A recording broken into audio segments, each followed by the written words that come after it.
Alhamdulillah Bapak Ibu saudara-saudara sekalian, kita memasuki gedung baru.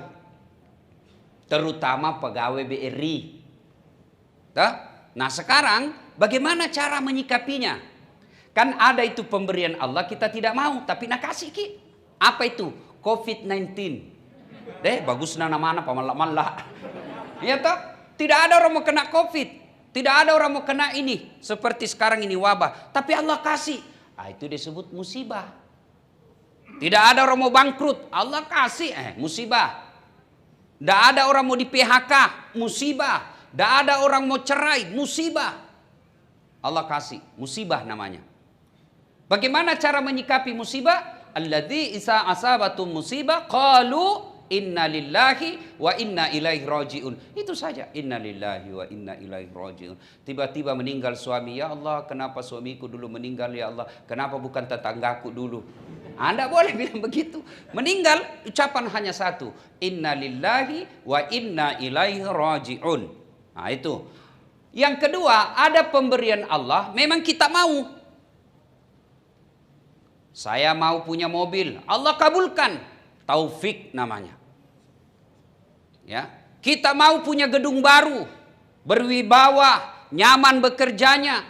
Alhamdulillah Allah kabulkan. Itu namanya nikmat. Nah, berkaitan dengan nikmat, bagaimana sikap kita? 2J.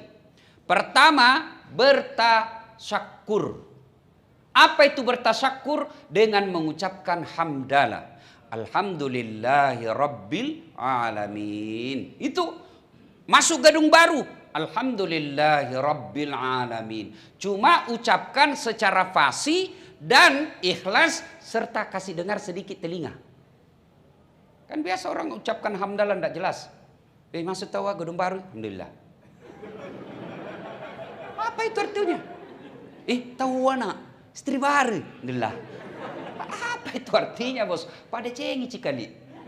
Alhamdulillahi rabbil alamin. Kasih dengar telinga. Coba makin lihat bedek di masjid.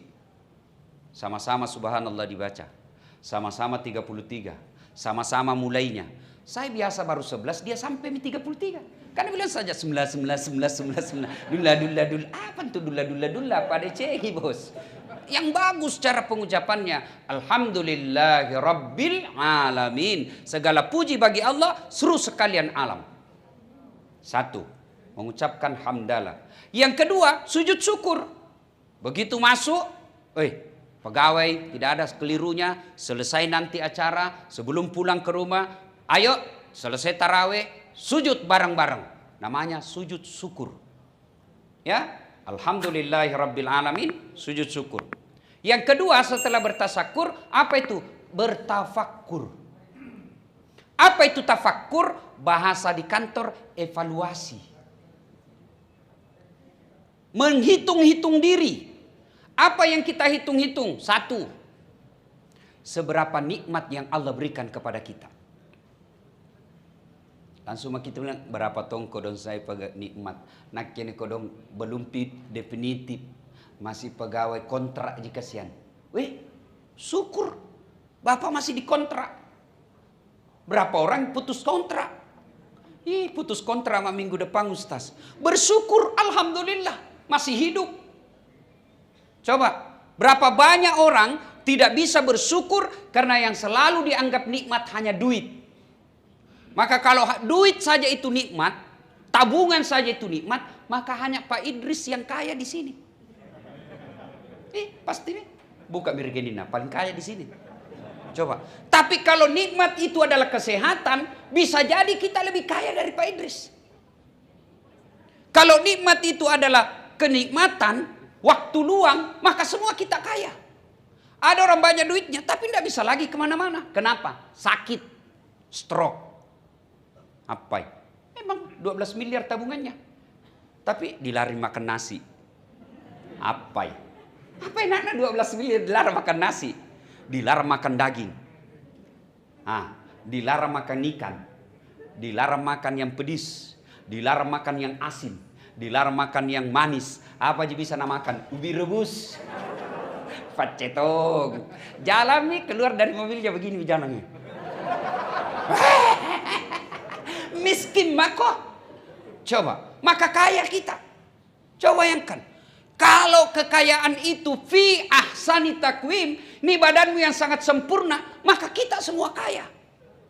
Apa yang membuat kita miskin? Definisi tentang kaya.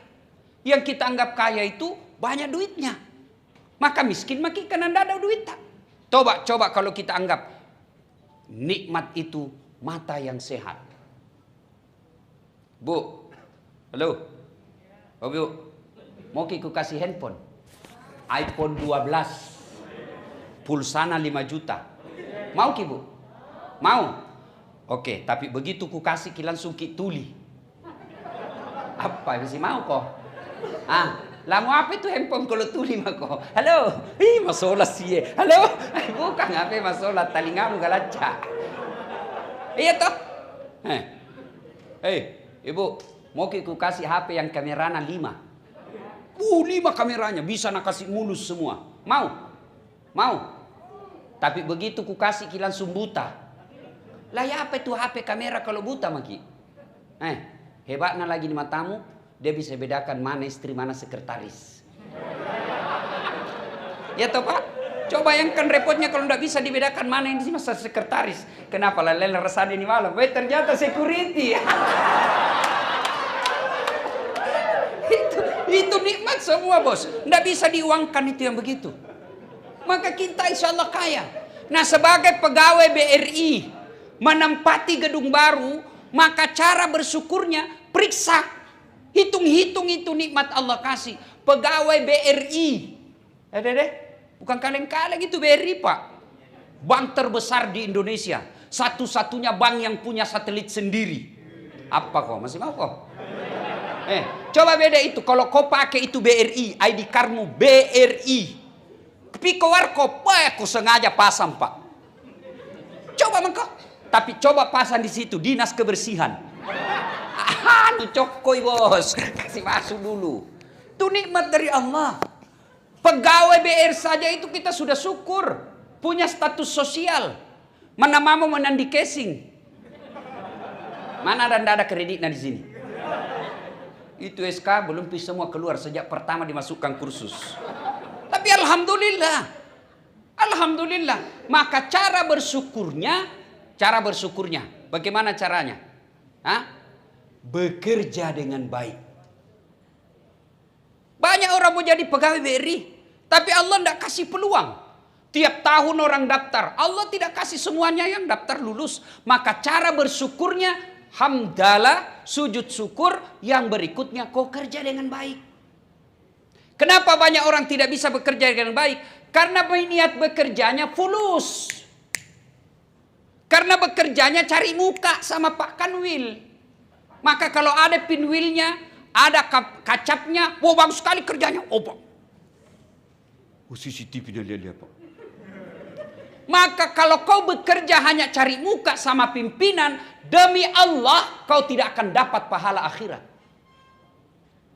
Ya Allah, mana pahalaku 30 tahun jadi pegawai di BRI. Malaikat bilang, bos, kau bekerja dulu kan cari muka aja kau. Kau bekerja dulu kamu kau dapat gaji. Nanti tiap bulan kau dapat gaji. Tidak ada kau dapat. Itu kalau motivasinya bekerja lillahi ta'ala. Saya bekerja karena mengabdi kepada Allah. Cari nafkah adalah jihad. Bekerja adalah jihad. Maka dia bukan cari muka sama manusia. Tapi lillahi ta'ala. Semata-mata karena Allah. Itu salah satu makna dari esensi puasa. Karena ada itu hadits qudsi Bapak sudah hafal. As-saumali. Puasa itu bagiku kata Allah. Puasa itu saya punya urusan. Itu maknanya menurut para ahli tafsir bahwa puasa itu melatih keikhlasan. Ada enggak orang puasa bisa sukses puasa kalau tidak ikhlas? Tidak bisa Pak. Coba kalau Bapak di dalam ruangan, tidak ada lihat Ki, ada makanan. Bapak makan atau tidak?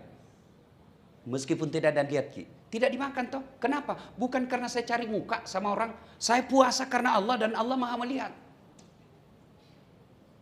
Bapak kalau wudhu kumur-kumur. Ada enggak yang tahu kalau Bapak kasih masuk sedikit? Ada yang tahu? Enggak. Tapi kenapa Bapak enggak lakukan? Karena Allah Bapak ikhlas. Saya lakukan ini lillahi ta'ala. Kecuali ada mahasiswa aku bertanya, Ustaz, saji itu kalau tadi ke kumur-kumur. Wudhu. Batal nih. Kenapa bisa Ustaz? 3 kali kuliah aku kasih masuk 1 aja keluar. Ya, jadi bekerja. Nah tadi itu saya di tangga apa namanya itu yang naik turun tadi situ.